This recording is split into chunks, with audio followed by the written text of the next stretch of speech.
Hey everyone, this is Magiclovr recording for the mtgnoob.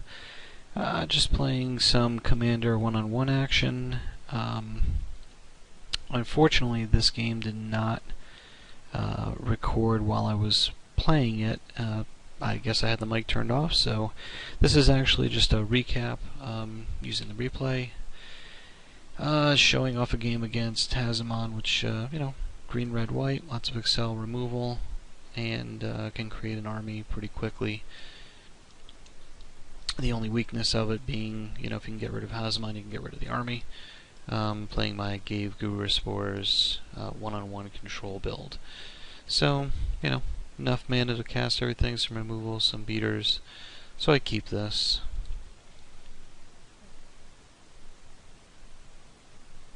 We both build up for a couple of turns. I want to get rid of that Jeet as quickly as possible, since that thing usually just wrecks me. Use Lingering Souls to get a couple guys out, just to be able to start putting a little pressure on. Get a few points out there. And then I go for the acceleration in Explosive Vegetation.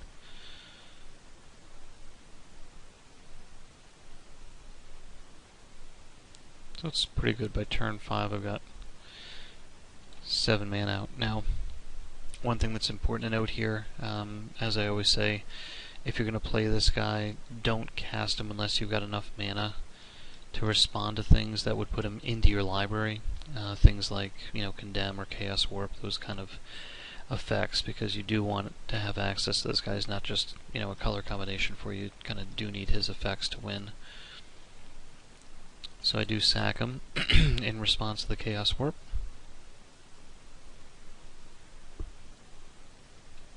Garrett comes down, and that's a bit of a threat, both with the card draw and the token generation. So I go for the Hornet Queen.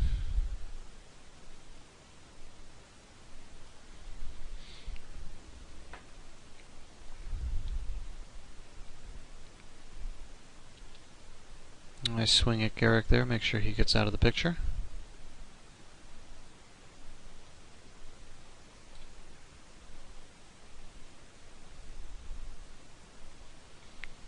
Now here's an interesting little combo that his deck's got. Conjurer's Closet pretty much just blinks one of your creatures, so you get the end of the battlefield activity ability, and Tamar is a good creature to use that on, so I'm a little nervous at this point, but again, not too worried since I've got, some removal to be able to get rid of him, and with him goes his army.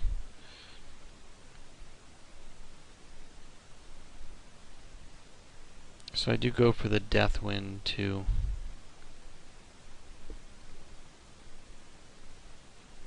take him out into turn.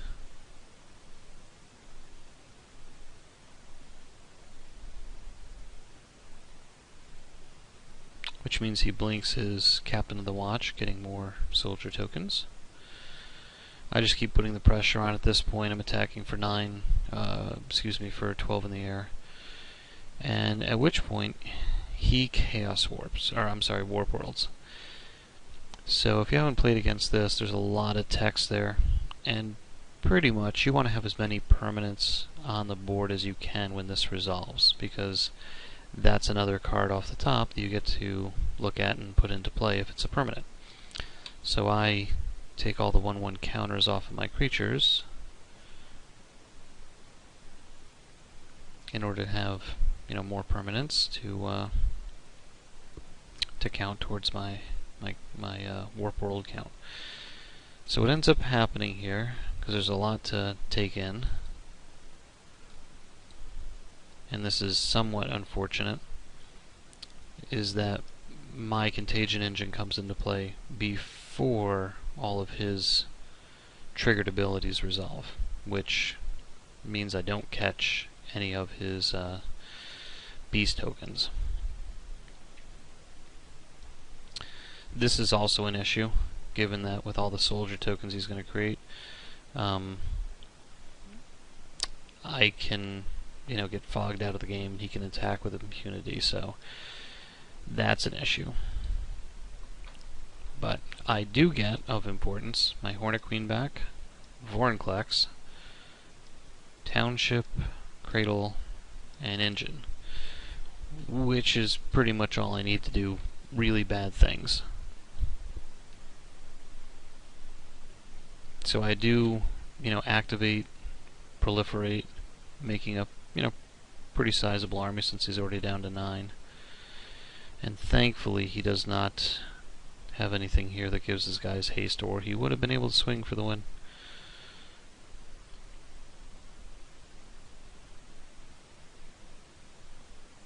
So at that point I just throw him in the air, and that's the ball game.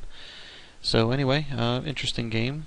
Anytime Warp World is resolved, it's usually a pretty crazy event, but it's a fun deck to play nonetheless, so thanks for watching.